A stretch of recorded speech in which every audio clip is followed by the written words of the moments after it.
Welcome to Clear Vision Wednesday. I'm your host, Claudia Mühlenweg, the founder of the Natural Clear Vision Institute.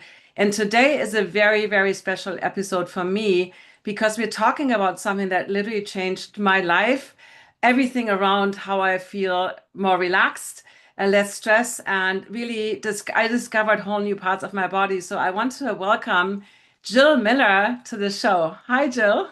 Hi, Claudia. So good to be here finally. I know. So you are obviously the fascia expert. You created Tune Up Fitness, the myofascial therapy balls. You wrote this great book, The Role Method, and this book, Body by Breath. And I've done your teacher trainings, and what I call Roll and Relax has now become part of my protocol for natural vision improvement because tension in our body is such a huge problem. And quick story. So before I discovered you, I had like no idea how tight my jaw was, how tight my abdomen was, that I really was a total chest breather that created all this tension. My neck was always tight, my shoulders were always tight. And I just thought, when you get a massage and they say, oh, you're really tight, and it's almost like a badge of honor, right? So when I discovered you and your work, like the balls, like I call them my balls of bliss, all the different balls. The first time I stepped on one of those balls, I was like, oh, ouch.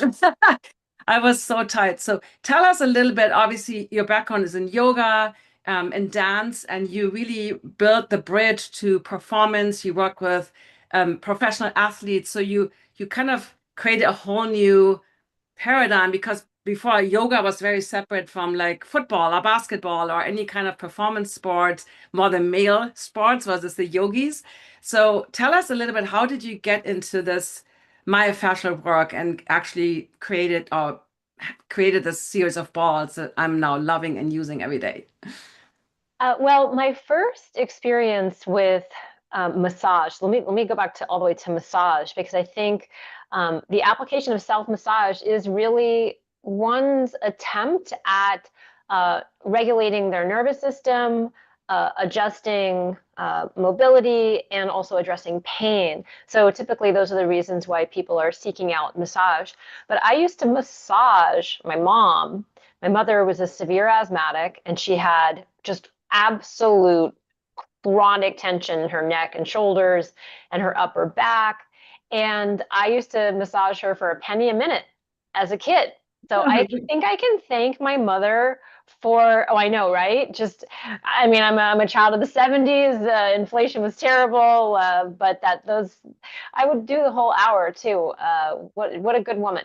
So, and by the way, she has all my balls now, and she doesn't really use them, but a lot of my work is dedicated to her because I'd like her to take care of herself instead of outsourcing massage to other individuals and dealing with that huge expense. So when I was in college, I started studying shiatsu massage formally outside of, I had a full workload, but I came across a flyer for a work for an open house at this shiatsu school. And for those of you who don't know, shiatsu is the Japanese form of acupressure. So you look at myofascial meridians, and they're connected to organs, and they're connected to different psychological and emotional states and whatnot. And so that was my first really formal massage training. And the self massage ended up me trying to do the stuff on myself that I was experiencing there. And then I did finally meet my teacher. And by the way, in the yoga space, I'm involved with yoga all this whole time, but in the yoga space, there's lineage is a really big deal. And the teacher who taught you and the teacher who taught them, this is a tradition that's passed along and along. But I happened to find this really kind of renegade rogue teacher. His name was Glenn Black, and he merged classical yoga, especially Iyengar yoga, along with what he called human movement, which was just basic joint mechanics and movement, along with something called body tuning.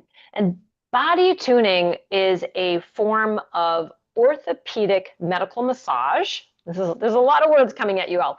Orthopedic medical massage, a physical therapy modality that he had learned from his teacher, Shmuel Tatz, who created this thing, body tuning. So body tuning is this legitimate, trademarked mode of physical therapy, and you can find Shmuel in New York City. But Glenn studied with him for years and years and picked up all of his techniques. And then he would share these techniques with us in the classroom. And I met him in the classroom when I was working at a place called the Omega Institute for Holistic Studies. This is in the mid 90s. Yeah, early 90s. No, early 90s, like 1991. My goodness, I'm getting old. And I was working at this institute called the Omega Institute, and Glenn was the kind of resident yoga teacher to the staff. But we would be doing poses, and he would be very unhappy with how we were doing poses. And so he would have us get down on the ground, and he would do body work on us. He would do body tuning on us, and he would, he would work on our shoulder, or work on our hip, or work on our back. And he said, now you do that to another person. And so we had to then replicate the experience of his touch on one another.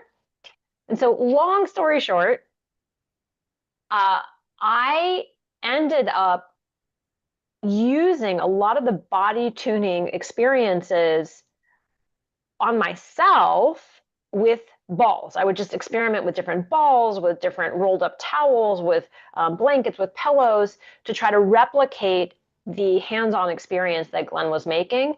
And I ended up calling my work, ultimately ended up calling my work Yoga Tune Up, which was a nod to the body tuning legacy.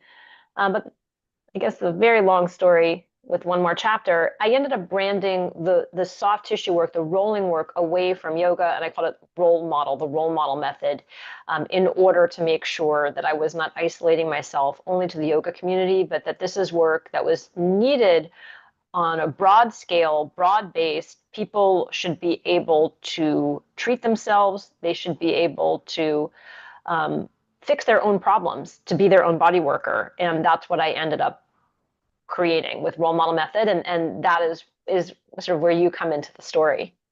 Exactly. And, I was always the stiff yogi. I know you are more hypermobile. And so I was always like frustrated with my own body as I started doing yoga, and I loved yoga, but I was always in my teacher training. I was like the stiff example. Okay, if you have a student that can't move, and then I discovered yoga tune-up, and obviously I actually discovered the balls first, and then I discovered your yoga tune-up modality, which was all about, let's see, osteo, your little skeleton in the back. And he's not there for Halloween. He's there because, in that teacher training with you, I really understood like how my skeleton affects my mobility and my range of motion, all these things, and that certain yoga poses are really not good for me. And especially Iyengar was always very like straighten your legs, like they were so strict. And so that totally opened my door to like connect with my own body and appreciate my own body, the strength my body had. And I saw the hypermobile people that I always thought, oh, they're so cool. They had issues with strength and overextending joints and stuff, but we're not going to talk about that today. So the balls, Cortis ball is one of my favorites. The balls really changed my perception of my own like tissues and how it's really all connected. So Right. like the first time, like I said, I stood on the balls. It was a yoga festival here in California, here in Los Angeles. And I was standing on these balls. I always had struggled with plantar fasciitis for decades. And I was like, oh my God, I couldn't move my toes separately. Everything was so tight. And that got me started with using the balls. And then eventually I studied that, did the the role model method teacher training with you. And I'm now incorporating it. But tell us a little bit like what is fascia, right? Fascia is this word that's like vagus nerve, right? That's used so much now, but I think a lot of people don't really understand what this is and how it connects ultimately also to vision and eyesight. So maybe give us a little breakdown of the terms and what that means. Sure. Yes. I want to make comments about everything you just said about that perceived tightness. But our fascial tissues are a formative structural tissue of our body. I think the easiest way for people to conceive of it is to take a look at meat, take a look at, like, for example, a chicken breast. And if you're removing the fat off the chicken breast, then there's this like elasticy membrane between the fat and the meat. But if you're even looking at a cut of steak, you see white stripping through the steak, depending on how it's cut. And I'm not talking about the fat marbling, but I'm literally talking about the collagenous tissue that is weaving and interweaving throughout the cut of meat. But that fascial tissue is connecting you from cell to skin, foot to face, and everything in between. I like to refer to fascia as our seam system. It really is the tissue that gives our body form and shape, but it is not just like sometimes people think of it as it's just like these long strips of things. It is wrapping around every single muscle cell that you have, and then bundles of muscle cells are wrapped in more fascia, and then those bundles are wrapped in more fascia, and that comprises a muscle. The molecule, we're going to go micro here for a second. The molecule that predominates your fascial tissue is collagen. And I'm sure you all have heard of collagen because no doubt you've come across somebody who said, oh, you should supplement your diet with collagen. But collagen is really the formative molecule that comprises our bones, our connective tissues, our organs. It's all around us. It's all within us, rather. Your fascial tissues are not inert. They are constantly forming, and they are also being eaten up. There are many cells that are responsible for hosting an ideal environment for your fascial tissues, and we can talk about these cells. They're known as the fibroblasts, but they are cells that tend and mend this entire web that you have. And I'm of a certain age. I know, Claudia, you're of a certain age, but for the female, these cells are really important because they're covered with estrogen receptors.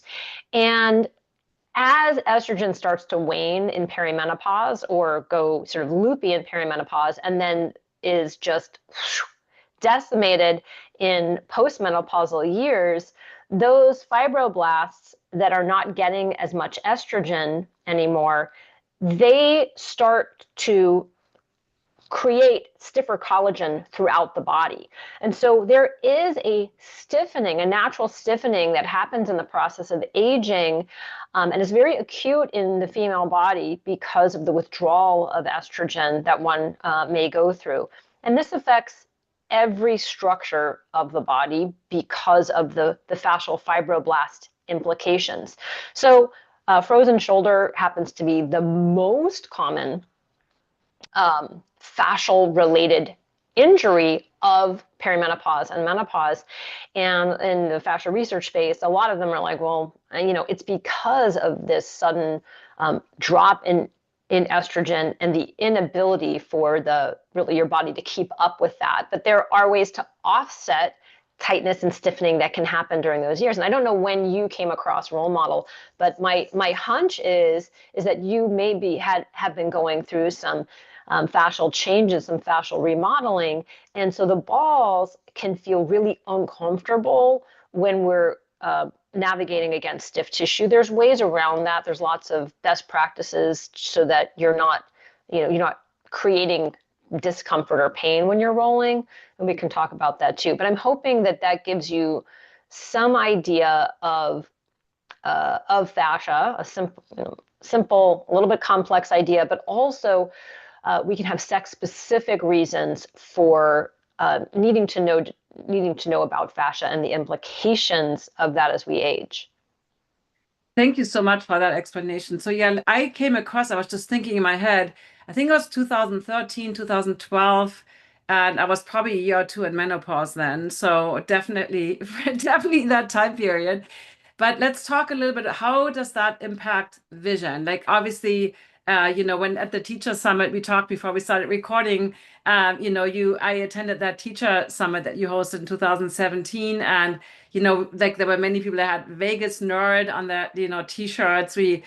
So let's talk a little bit about the vagus nerve, and also how that connects to vision and why, like sometimes we oversimplify it as just the relaxation highway or the nerve that's responsible. But I learned from you. I did this, I think it's now called Body by Breath, but Body it by was breath. Breath and Bliss workshop back then. And we used this ball, like, the thing is that was so interesting for me because in the beginning we all said what we're doing. And I said, I'm a vision coach. I help people with the eyesight. And so I remember we had to blow this up with a little straw that comes with that in all kinds of different positions, like, supine and prone and all these positions on bolsters. And I remember it was 3 or 4 days, 3 days, I think. So many people told me afterwards, I didn't need my glasses anymore. Like I can all of a sudden I can see more clearly. And that was obviously a big, drowsal relaxation response that you created using these balls. So maybe tell us a little bit about that and why that is so important for vision. Oh my goodness. Okay. So let me step back just a little bit. So when in my conception of the eyes and fascia, I'm always thinking about orientation, meaning, the eyes are the ultimate orienter, and it's so primal for our survival, right? Airway and vision, so primal.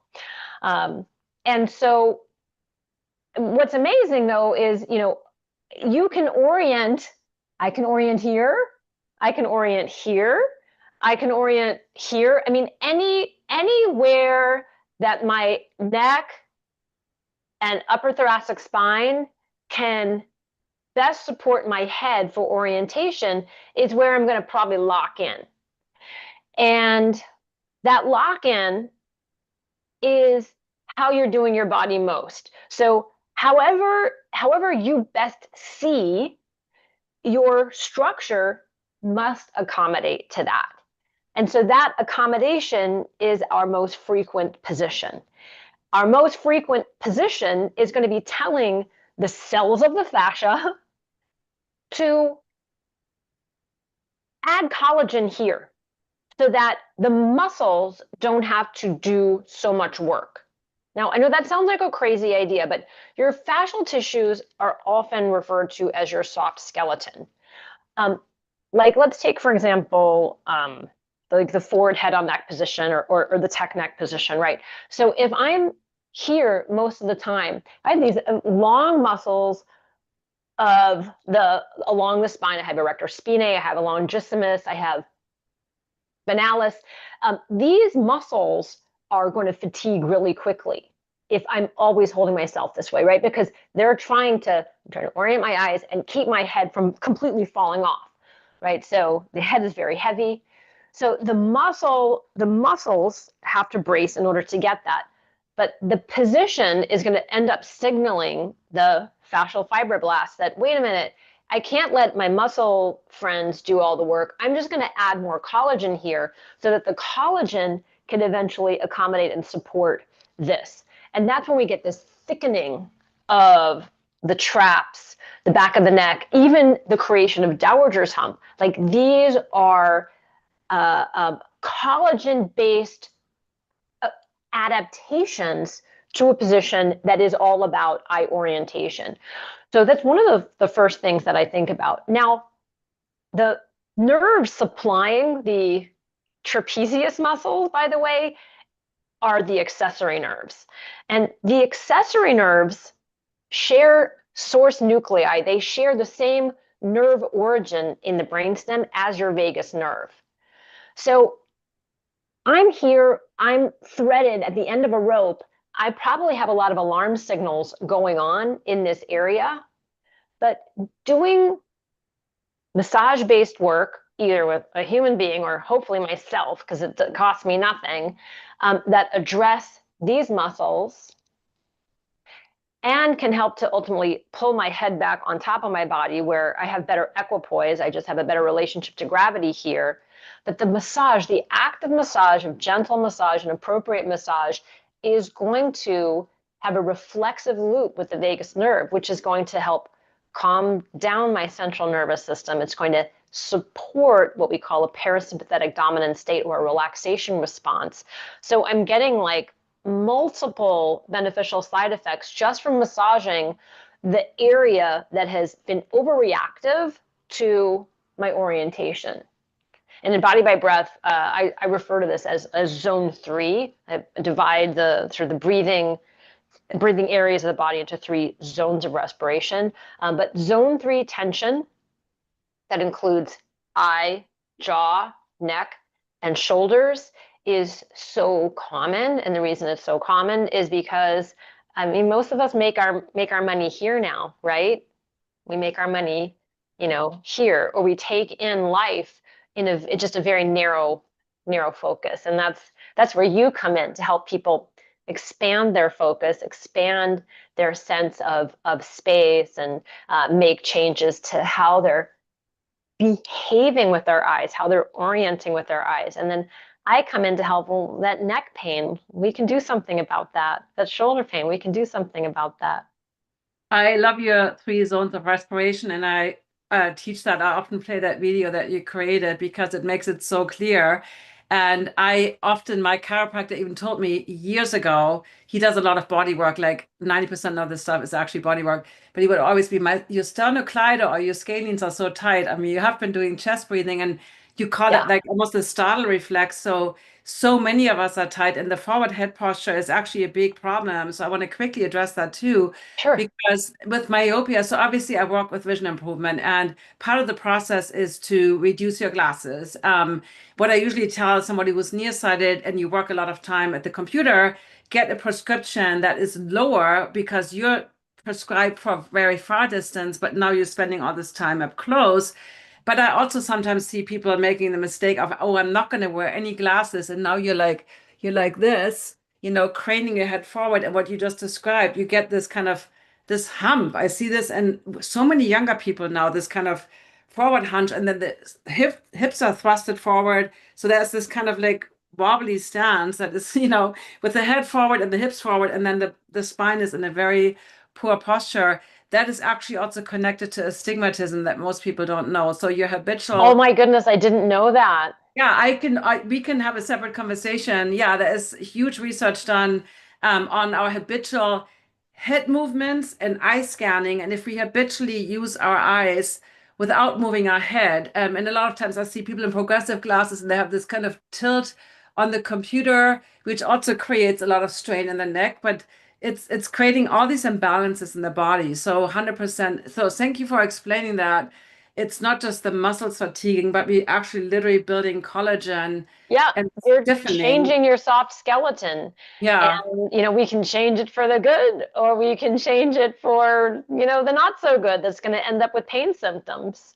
So tell us a little bit about the breath work, because, you know, in my yoga training, I learned, and because I did traditional yoga teacher training, and then I also did the yoga tune-up teacher training with you. And the first time I was on the ball, like as many of my clients are even putting it on the chest when you're supine you're on the floor, and no, prone on the floor, and you have this ball. I literally had a young girl I worked with. She was a young teenager. She was so tight, it was causing this much pain. And obviously we have to back off and we let some air out, because I want to talk a little bit about the breath and then also the appropriate pressure, because the one thing about getting a massage that always drove me nuts, except for the expense and the time it takes, was like either they were going too soft and I was like, I'm not going to get anything out of it, or they went really hard. And then the next day I was so tight and so much pain.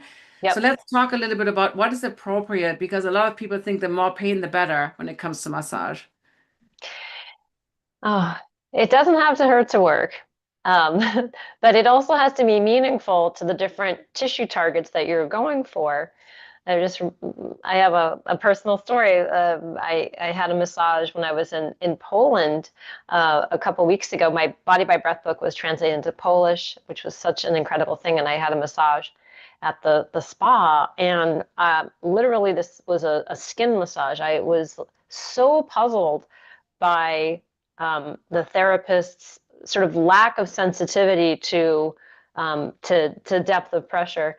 But anyway, unsavory massages are expensive, and boy, that's an hour I'd like to have back. Okay, so the breathing and the core ball. Let me go grab my core ball. Okay, sure. Yeah. I'm a little jealous. Oh, I have one right here. I have them all over the place. I'm a little jealous that you're touching yours and I'm not touching mine. So the Corgis ball, this is a brand new one, so it still has its seams a little bit. The more it is filled with air and you're using it, the seams come out.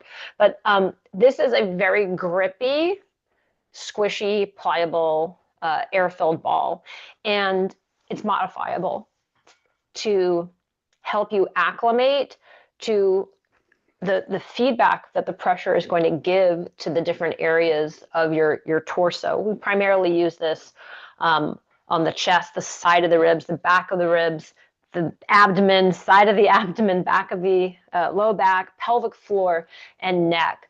So we do a lot of work all along the trunk with the ball. And when you lay down on it, or if laying down feels like that's even too much pressure, I have people, I mean, I could just, this is my desktop, I can just even lean against a surface like a table, or lean against a wall, or if you have a big stuffed chair, you know, with the arms, you can do this in a chair. And I usually put this in the airplane seat. I deflate it by like 10%, by like 90%, so it's only 10% full. But wherever the ball is on your body, you can feel the movements of breath reflecting into the ball. So it's a way to illuminate the motion, the physical movements of breathing, and also have something to push back into your body. So we get a tremendous amount of biofeedback from the tool. And in the meantime, because the tool is grippy, it's creating stretch, it's tractioning the local area that it's against. And this is very beneficial because it's creating what's known as shear.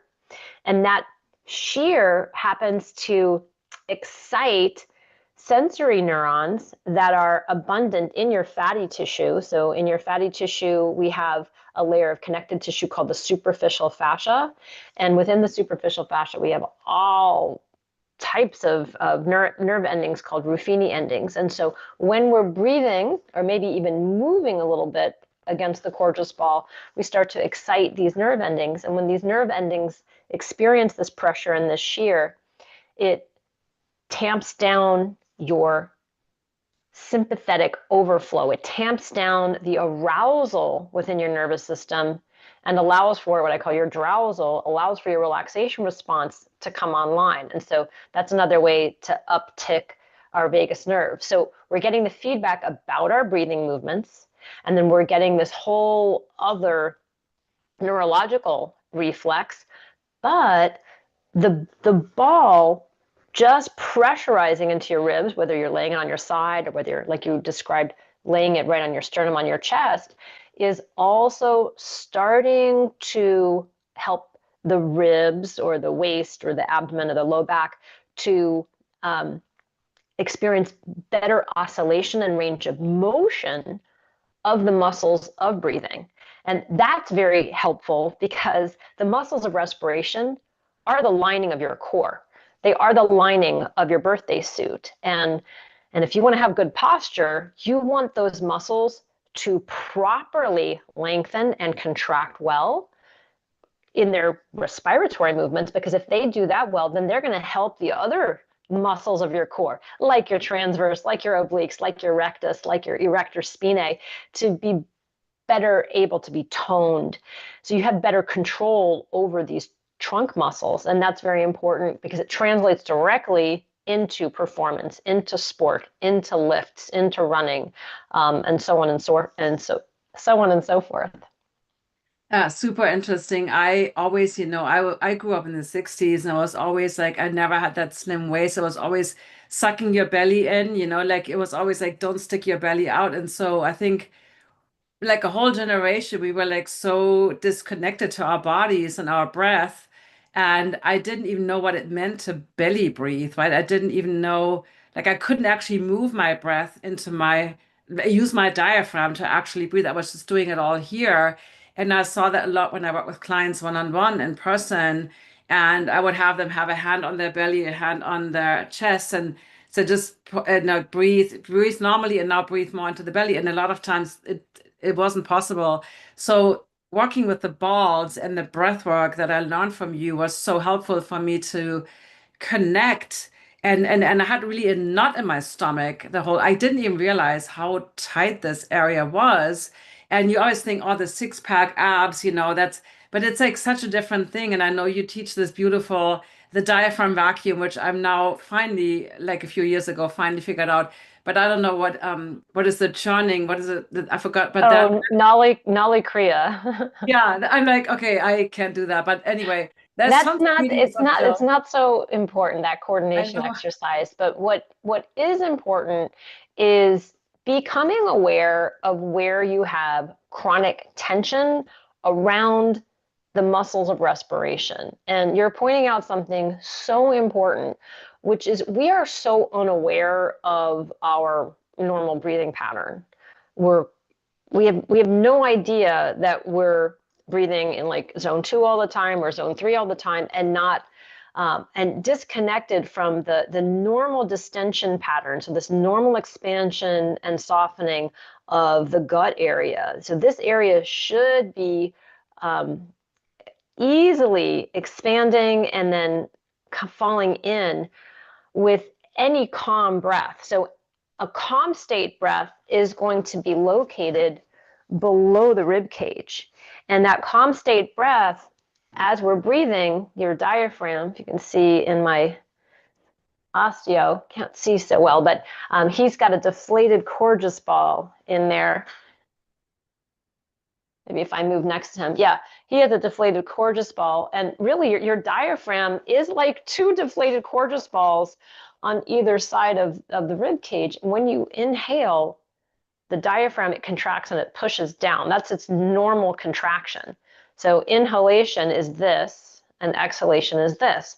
And so when you inhale, this area must then give way. It has to. If this is going down, this area and the pelvic floor must naturally shift due to the pressure of the diaphragm. This is called intra-abdominal pressure. But if you're, for whatever reason, if you are always holding it in, trying to look thin, or maybe you have scar tissue there from a C-section or some other investigation, a gallbladder surgery or umbilical repair, a hernia repair, if we have tension there from the habit of holding in, or even an emotional involuntary holding it in, like I'm just protecting myself, I'm on guard all the time, or I have scar tissue, my diaphragm isn't going to be able to move down so well. I'm not going to be able to experience that calm state breath, the parasympathetic breath. And that's going to make me more of a zone 2 or a chest breather or a rib breather, or a more sympathetic breather, a more aroused breather. And that, if that's really your only solution to getting air in, it's going to be a very stressful way to live. You're going to have back pain, probably have pain when you have like a really big hug, or you're going to just feel tight, you're going to feel hard. And then often that will kick off what we call zone 3 breathing. And zone 3 breathing is high stress breathing that takes place up here, right? And so it's going to be probably through the mouth.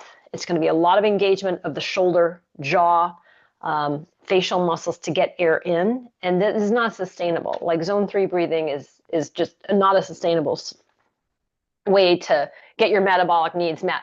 And so that's where tools like the therapy balls come into play, so that we can start to get familiar with our relaxation body. And that relaxation body is the, I'm sure, I have a hunch, is where you probably want to begin training the eyes. You don't want to begin training the eyes when people are in a stress state, because the training's not going to stick. I couldn't say that any better because I actually talk about how stress is the root cause of blurry vision. Because when we are in that stress response, our pupils are slightly dilated. We have kind of a lack of peripheral vision, so we have more tunnel vision, and that goes hand in hand with light sensitivity and headaches and migraines, and then people wear sunglasses all the time, and their circadian rhythm gets messed up, and their sleep gets messed up. So it's like a downhill cascade of Wow. Yeah. problems when you're in that stress state. So, but let's talk a little bit more practical directly when it comes to, I know you have all these classes, we have all the links in the YouTube description as well. But what are specific things? I know you have a whole class called, I think, Eyeball, something that is actually because you're such a good wordsmith. Like all your titles are like super creative, and I'm always impressed by your titling ability. You know, you could be a huge marketing guru and helping people with better titles. I But wish. so let's talk a little bit about, because obviously the brain needs a lot of oxygen, and that's why breathing properly so that your brain gets that oxygen and that the lymph can flow. I learned from you that one third of our lymph nodes are in the neck. So when we have all this tension up here, like, are there specific things that you find most useful when it comes to the myofascial release with these tools, or even with the hands? Oh, wow. There's so much to say. I think like if you don't have the balls, I think one of the like very very very specifically to the eyes and the muscles surrounding it is. I mean, I think you're you know I love that you're doing such comprehensive work, both the self myofascial release and eye training.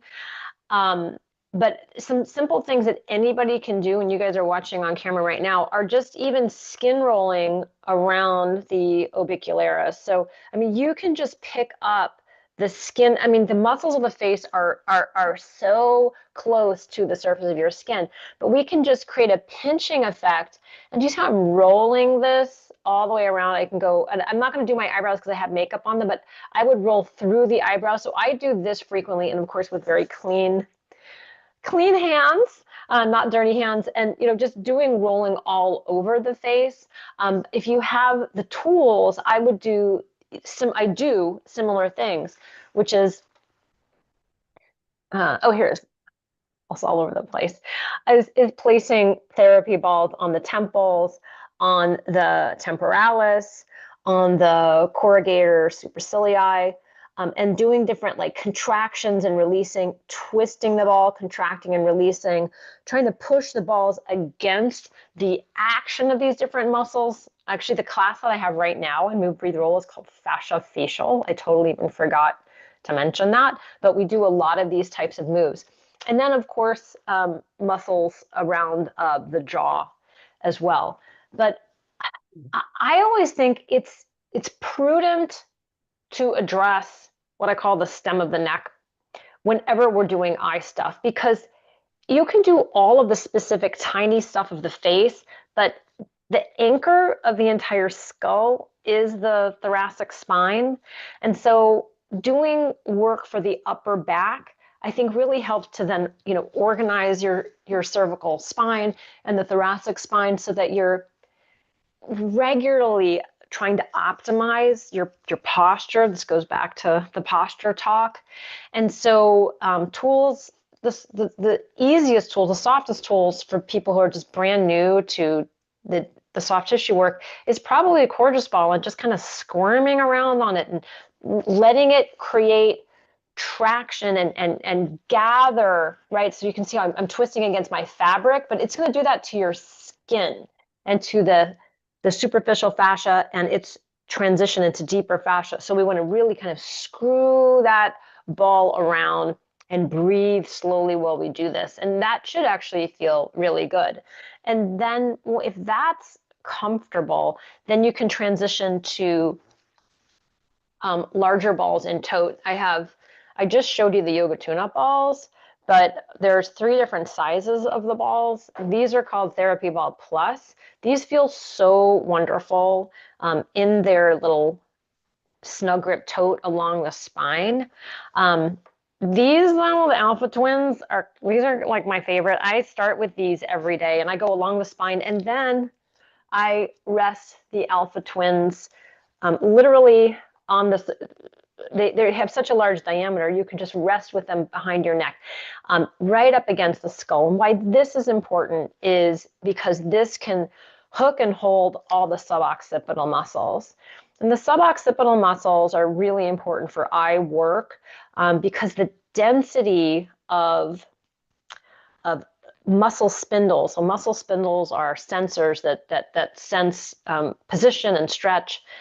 But these muscle spindles are part of the vestibular ocular reflex. And so if you even put your fingers right up against your skull, the back of your skull, right where your skull meets the soft tissue of the neck, and then you push in, not hard. You want to keep your fingers relatively soft, but you want to try to merge your fingers into that area, close your eyes, and then move your eyes side to side, up, down. You may actually feel something moving underneath your fingers. And so that's part of this relationship between the deep back of the neck and the eyes. And so what I'll do is I'll lay on the alphas, because I'm like you guys, I'm staring at screens all the time. I'm not looking in the distance enough, I'll tell you right now. And then I'll do eye exercises here with my eyes closed. I'll move my eyes around, and then I'll do rotations. Oh God, then I'll land on one sternocleidomastoid attachment, and I'll just kind of make out with my balls in the back of my neck. It's so nice. So those are some things that I think are critical, in addition to like all of the trunk work with the cortisol that we talked about. So the breath work is so important, but then we do want to get into some of these detailed ways of addressing the long muscles of the spine, the muscles that really help to anchor the head on the neck. And there's specific trapezius and levator scapula based work that I mentioned earlier that is also, there's a lot more detail about this in my classes and in Body by Breath book, but these are very important places to address for eye care. Thank you so much for walking us. And I use all those things. And I also have my alpha twins and my single alpha. I also like them better than a foam roller for my quads. Oh, me too. Yeah, I love. So anyway, to finish up, we are almost out of time, but oh my goodness, talk a little bit about. So you recently shared about your cataract surgery. You had a cataract in the left eye, and I was like, wait, what? Like I was texting you like crazy. She was. I know. And I was like, what's going on? So tell us a little bit about, because that's obviously a thing that a lot of people in my community don't really want to do the surgery. I also know that that's the only eye disease where we actually have a quote unquote fix to fix the vision compared to other eye diseases. And many times it's necessary. But tell everybody who is considering the surgery or had the surgery, what are some things in terms of self-care, myofascial release, nervous system regulation that you found incredibly helpful, maybe before and after the surgery? Well, everything I just described to you are exercises that once I realized where this was going, I really doubled down on my eye prep work, which includes all of that. And then I really worked a lot on directionality with specific eye movements. And I would but also do this on the dog walk. So when I'm walking my dog, because in my room, I don't have a lot of distance to look at, but on the dog walk, I can do all the different, faces of the clock, but also try to look, directionally during that time. And then I'll do crazy head movements. People in my neighborhood probably think I'm absolutely insane.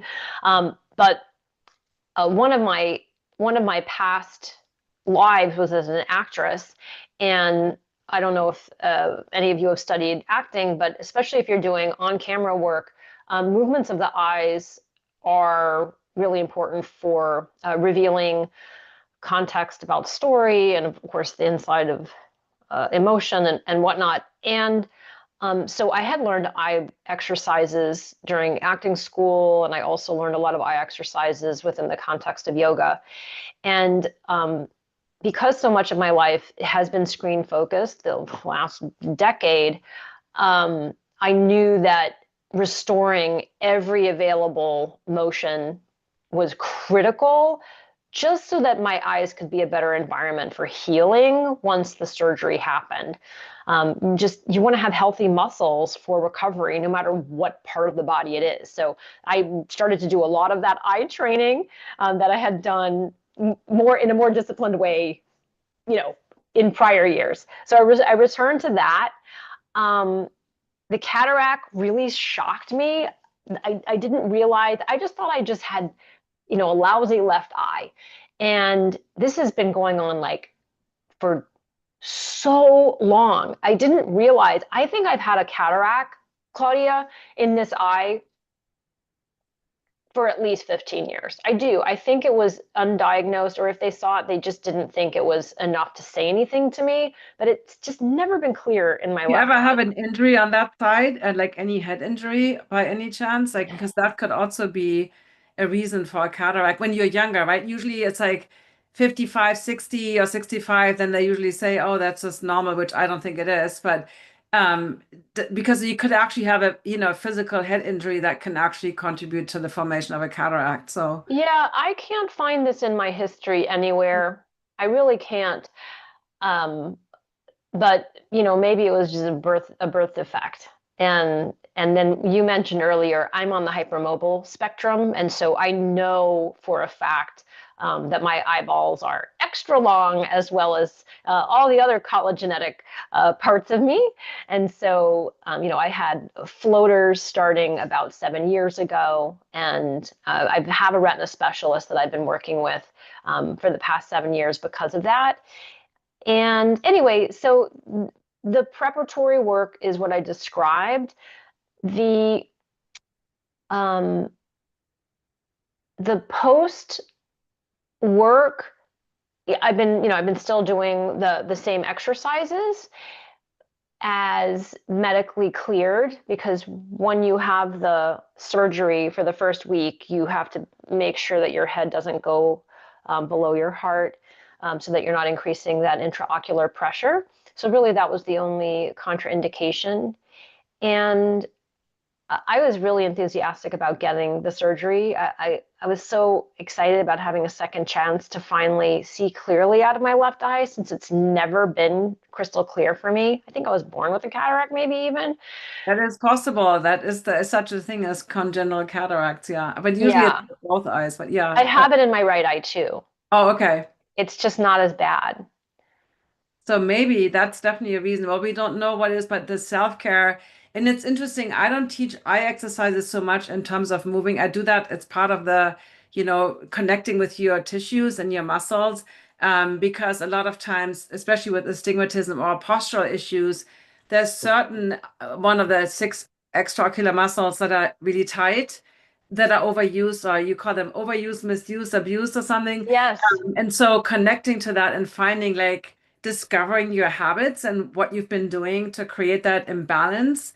But usually when they're balanced, I don't usually teach a lot of this, like looking in other directions. Like unless once in a while checking in, is there any kind of strain again, or but I'm not doing this as a like daily routine, but it's really good to notice if anything is tight. And then obviously the ciliary muscle that controls the lens, well, now you have an artificial one that's different, but then the near and far looking is what engages that ciliary muscle in terms of, in practicing the near far extension. But I'm glad you're liking, you're happy with your surgery, and it sounds like it was a success overall. And Well, I'm like, I have to wear readers now.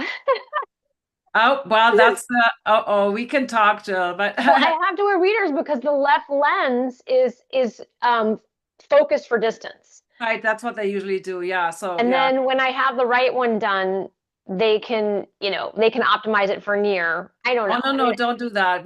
Let's talk to me. we'll That's talk like, before. I'm not at the. I don't need to get the right one no, for no, a no, don't while. do that. People lose Okay. the depth perception and then they trip and fall, and it's like, no, no, no. That Uh, was my feeling too. I was like, well, that seems like that's going to be really confusing for going down the no. stairs. See, it's like I see so many people that have problems with how, because the eyes then don't work together, and then you lose the depth perception, the sense of space, and so yeah, and Yeah. even my eye doctor friends don't recommend that either. So Oh, well, I'm glad I'm talking to the holistic vision coach here. I'm but getting my consult thank you, in. Jill. we posted links in the YouTube, but you mentioned your courses, just to kind of wrap this up. So your courses, I think you have a free 7-day trial to try some of these, and we have some Yes. links for a specific eyeball. It's time to prime your eyes, tech, neck, and shoulder reset. And so we have, what you can peruse. We have the link also in the description to check any of your programs, so you can get in there and try things out for yourself. Any last words you want to add? Oh, yes. I have a lot of free videos on YouTube and, of course, on Instagram. But the Move, Breathe, Roll library has so many specific classes that are appropriate. There were so many that are appropriate for this particular group. I only gave Claudia 3, but like I said, right now, fascia facial is the class that's like the class right now. And I'm making a new class called I Should Exercise, and spelled EYE, I should exercise. I And should it's exercise. exactly the routine I was describing, plus a little bit more of what I did pre-surgery for the cataract surgery. I always like to log what I'm doing because, it obviously can help somebody else. Well, thank you so much.